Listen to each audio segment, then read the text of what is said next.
Ça fait 2 semaines que j'ai arrêté de boire du lait cru et tu devrais faire la même chose. Bon ok, c'est pas complètement vrai, mais je le fais toujours fermenter au préalable avant de le consommer et c'est vraiment un game changer. Déjà, tu vas beaucoup mieux le digérer. En gros, dès que le lait fermente, ça va venir prédigérer le lactose, donc si tu es sensible, tu vas mieux le tolérer, même si dans la plupart des cas, le simple fait de passer de lait pasteurisé à lait cru suffit pour résoudre le problème. Et comme ça réduit le lactose, ça réduit aussi le sucre, donc si tu as envie de garder une insuline base ou conserver une cétose parfaite, c'est optimal.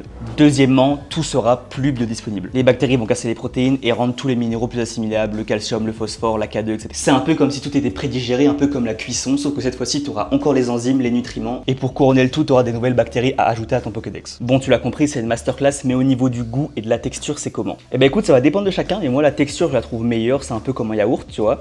Et le goût, c'est un peu plus acidulé que le lait cru classique. Moi, je trouve que c'est moins écœurant parce qu'on a perdu ce sucre. Et moi, personnellement, je le préfère fermenté que cru. Ça va aussi dépendre de la durée de la fermentation. Plus tu vas le faire fermenter longtemps, plus il va être acidulé et inversement.